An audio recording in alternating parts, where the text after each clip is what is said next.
Hi, I'm Kat and today I have a true crime case for you. I will also be doing my makeup and I also have a word in Romanian. So the word for today is psychopath.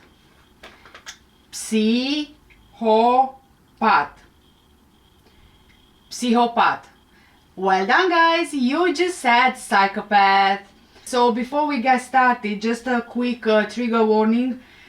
This video contains instances of where I mention animal abuse, and everything that I'm giving you in today's video is alleged as the trial is still ongoing. So again, a word of advice, make sure that you do your own research before reaching your own conclusions. According to Professor S.E. Viding, who is the winner of the Royal Society Rosalind Franklin Award and Lecture 2017, people have long been fascinated with the idea of psychopaths, with violent psychopathic characters being portrayed in books, TV, movies, and so on. However, whilst people with psychopathic characteristics may have an increased risk of violence, this is not a defining feature. Instead, psychopathy is characterized by an extreme lack of empathy. Psychopaths may also be manipulative, charming, and exploitative and behave in an impulsive and risky way. They might lack conscience or guilt and refuse to accept responsibility for their actions. This is one of the most well-known and well-studied personality disorders.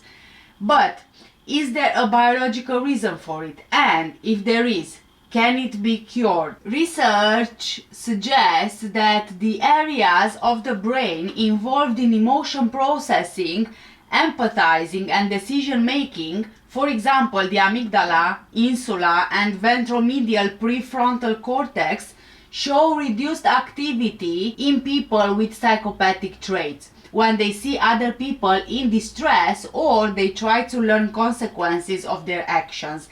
This affects the ability to form associations between stimuli and consequences, such as hurting other people and the fear others display as a consequence, or making a poor choice and receiving a punishment. The reduced activities within these areas of the brain impairs responses to emotional stimuli and decision making. Children that show a lack of empathy, lack of guilt, and they have shallow emotions are at increased risk of developing psychopathy in adulthood. These children are more likely to display antisocial behavior such as bullying and aggression. They are less likely to respond to socially rewarding stimuli such as happy faces, and they are also less likely to recognize a fearful expression. Teenagers may be more likely to enjoy being cruel than they are being kind. They are also less likely to form long-term relationships, long-term friendships, as they may not experience any kind of joy from these relationships. Twin and adoption studies can be used to investigate whether these behaviors are influenced more by someone's genes or their environment. Identical twins share all of their DNA, whereas fraternal twins only share half of their DNA, just like any other siblings.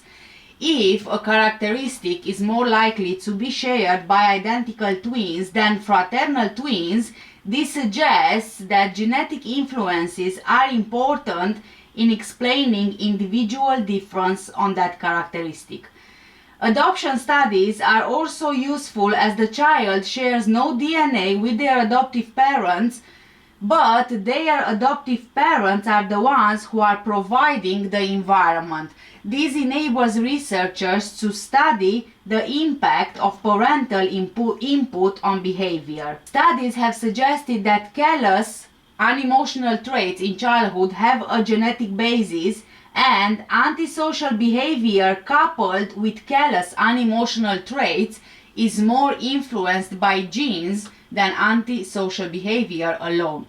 Acting early in children with careless unemotional traits could prevent psychopathy in adulthood with all the psychological and social consequences. What's very scary, but I guess you can say that it can be quite beneficial as well, is that experts can spot the disorder in a child as young as 3 or 4 years old. Researchers don't really want to call children psychopaths because, you know, the name kind of carries too much stigma.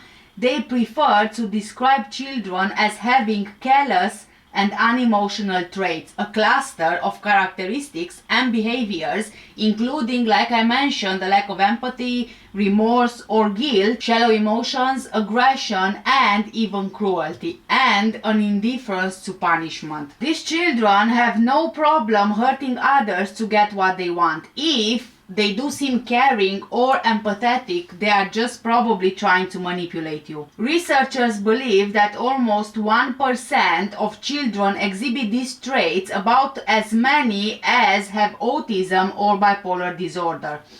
More than 50 studies found that kids with careless and unemotional traits are 3 times more likely than other kids to become criminals or to display aggressive psychopathic traits later on in life. While adult psychopaths are only a tiny fraction of the general population, studies suggest that they commit half of all violent crimes.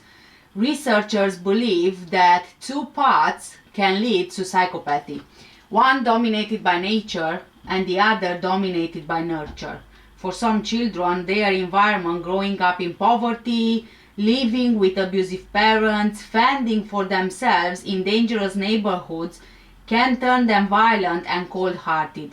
These kids aren't born callous and unemotional, and many experts suggest that if they are given a relief from their environment, they can be pulled back from psychopathy's edge. And I am personally fascinated by these studies, and I could, I think, talk about it forever, but we actually need to talk about today's case. But before I do that, I do have an advice for you. If you feel that your child or a child you know displays these traits, even if you doubt yourself or you try to find justifications, please just go and talk to a professional. A 10-year-old boy from Milwaukee, United States, who cannot be named because he's obviously 10 years old, so let's just call him S for ease, killed his own mother when she refused to buy him a VR headset, which are virtual reality glasses effectively, if you are not familiar with the technology. He shot her at close range, and after she died, he went ahead using her credit card to buy himself the headset.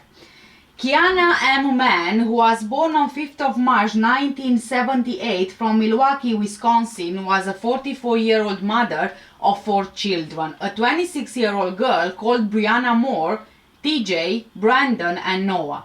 It's unclear which one of the boys is the 10-year-old who allegedly killed his mother, so let's just keep on naming him S so we don't get confused. Kiana has been working in behavioral health services because she wanted to ensure that everyone had equal access to health services.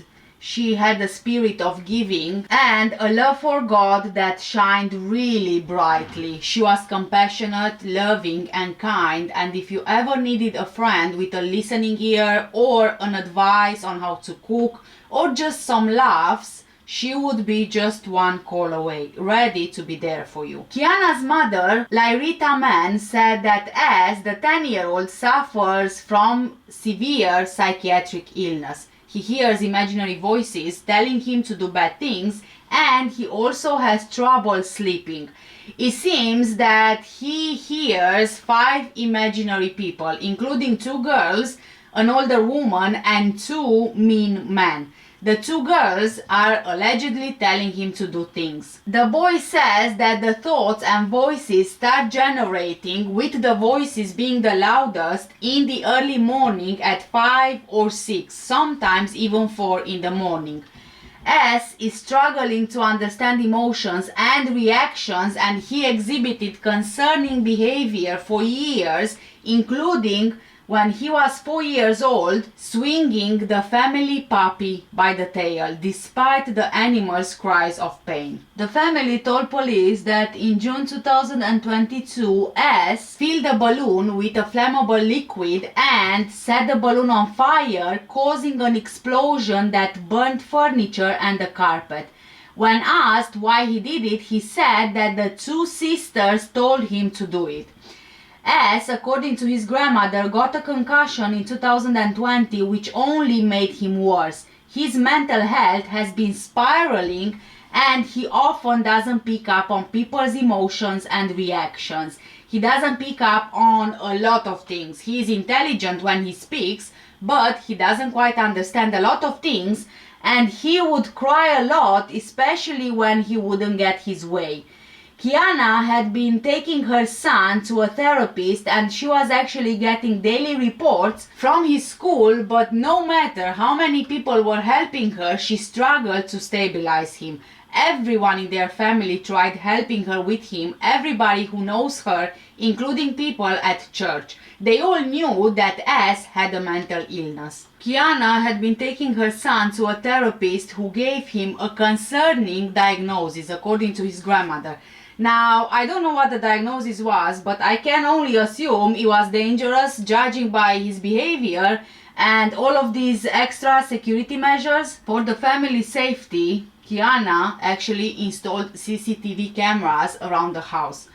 As his grandmother doesn't even know if he was ever really happy unless he was getting something. The VR headset wasn't the first time that S had used his mother's credit cards and accounts to buy things for himself. His sister also said that her brother had rage issues all his life and he would become really angry and acting out. So on 21st of November 2022, it was just another morning on 87th Street near Hemlock.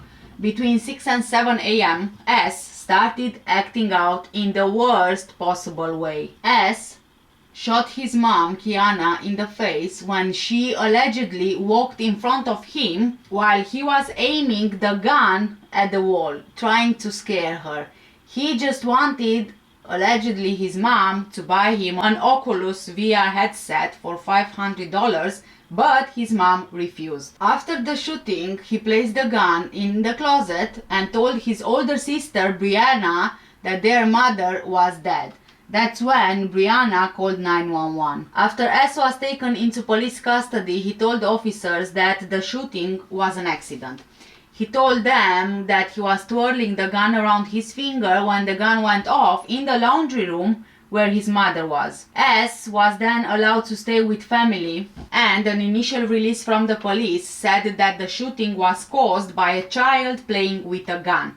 One day later, concerned relatives called the police. His aunt said that when she collected him, he collected a set of house keys that had a key to the gun's lockbox. When his aunt asked about the shooting, he said that he pointed the gun at his mom and his mom told him to put it down.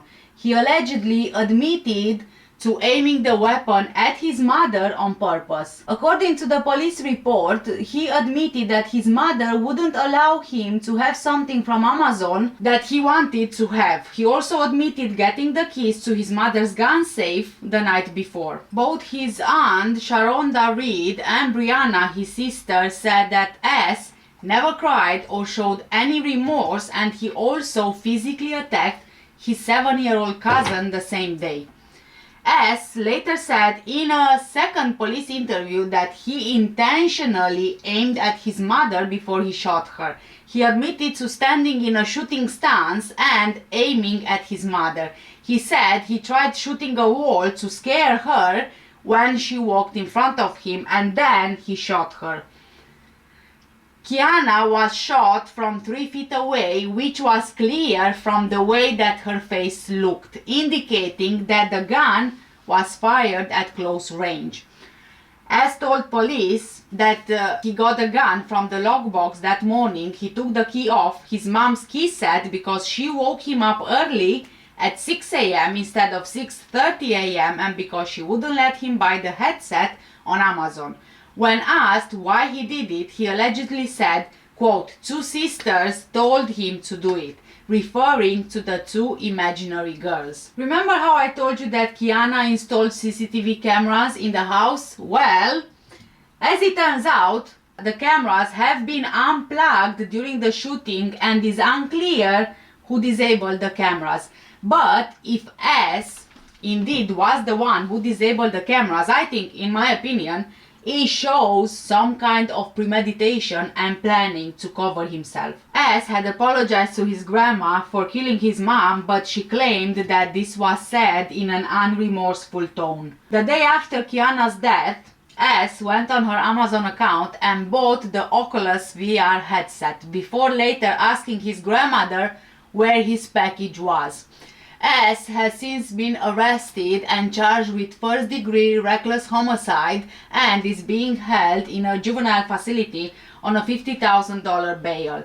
He's also being tried as an adult. Wisconsin law requires children as young as 10 to be charged as adults for certain serious crimes. However, his attorneys can seek to move the case to juvenile court. S, who now calls his grandmother every day at 6 p.m., is hoping to come back home, and he told Lyrita that he wanted to write a letter to the judge to put some type of monitor on him, some electrode on him, so that he could come home. Lyrita explained his thinking, quote, if he had bad thoughts or got ready to do anything bad, that it would shock him or electrocute him or something, end of quote. Lyrita also said that she doesn't believe her daughter would want him to be tried as an adult, and the family plans to do everything to help him. As his lawyer, Angela Cunningham, called the shooting an absolute family tragedy and said that she didn't think anybody would deny or disagree with that. However, she did not think the adult system would be equipped to address the needs of a 10-year-old child. It's unclear if she had any plans to petition to move the case to juvenile court. S was expected to appear in court on the 7th of December 2022. He was due back in court in January 2023. He could face up to 60 years in prison if he's convicted as an adult. S seems more preoccupied with his gadgets than the actual murder, according to family members. Rhonda, his aunt, said that when she talks to him in custody, he claims not to remember the shooting and quickly shifts the conversation to his favorite topic. When he calls, he just tells her to make sure that all of his tablets, the laptop, and everything of his is properly packaged. His aunt also said that her nephew had been attending therapy for more than a year for mood and conduct disorders, and part of his treatment plan included limiting access to electronic devices. S was upset about these devices being taken away from him. Angela Cunningham, his solicitor, has asked for a bail reduction from $50,000 to $100, the amount that S has in his piggy bank. Judge Jane Carroll, however, denied the request and imposed a travel restriction on him that will go into effect if he manages to post bail. The fact that S will be tried as an adult created some issues for the judge, as she noted that all the usual factors when deciding bail conditions don't make a lot of sense when applied to a 10-year-old. She pointed out that the boy doesn't have a home of his own, he has no job, no real assets, no way of attending court by himself, or even a prior criminal history. Because he is being charged as an adult, the judge also rejected prosecutors' request that he is released to the custody of a family member if he does post bail. The judge sided with the defense attorney, saying that such a condition wouldn't be required for an adult. His aunt Rhonda said that she was struggling to understand how S could have planned the shooting since the night before, as alleged by the prosecution. Meanwhile, now his grandmother said that she hasn't been able to bring herself to speak to him and agrees that he should be charged as an adult as state law dictates. She said he needs to pay for what he's done. His grandmother said that she feels like she lost 2 children. Her family hates how social media called Kiana's parenting into question, and they feel like they had no control over the boy, nor did they think he was capable of this. Both Lyrita and Rhonda believed that S was capable of doing what he's done, and they weren't completely surprised, but his grandmother said she didn't believe him to be capable of doing something so harsh. S is charged with first-degree intentional homicide. The judge dismissed a second count of first-degree reckless homicide against the child after the state and defense reached an agreement. If the case goes to trial in an adult court, he would receive a mandatory life sentence under the intentional homicide count if he's convicted by a jury. Court was set to resume on January 27th for a preliminary hearing to determine probable cause. The defense was also expected to argue against original jurisdiction to have the case remanded to juvenile court. At the motion hearing in January, the judge dismissed a second count of first-degree reckless homicide against S after the state and defense reached an agreement. Why do I feel like this is repeating itself?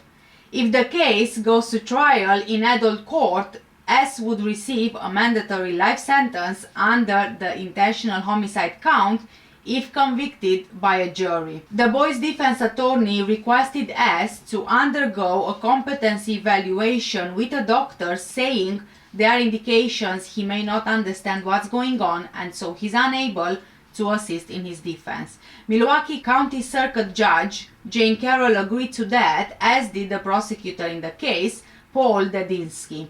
A doctor who works with children in delinquency cases was assigned to speak to S. And more or less, this is all I have. I wasn't able to find any other recent updates in this case. Now, initially I believed that S does display psychopathic traits, but hearing voices is not one of the traits of psychopaths. All the rest kind of fits, in my opinion. Obviously, I don't want to label him. His aunt said that he was diagnosed with mood disorder, amongst others. There was also an indication that he was diagnosed with something serious. I can only assume, because of the CCTV being installed, that it could have been something dangerous. He could also display psychopathic traits and symptoms of schizophrenia or even bipolar disorder. I'm not quite sure. I'm not a professional, I'm just sharing my views with you. At the end of the day, a 10-year-old doesn't kill their parent just because they refuse to buy him an Oculus, unless something's not quite right. Most kids, although angry and upset when their parents refuse to buy them things, they don't just go around shooting them. And before I end this video, I just want to let you know that there is a fundraiser for Kiana, so if you are interested in donating, I will leave the link in the description under the video for you. For now, thank you so much for watching. Take care, stay safe, and I'll see you in the next one. Bye!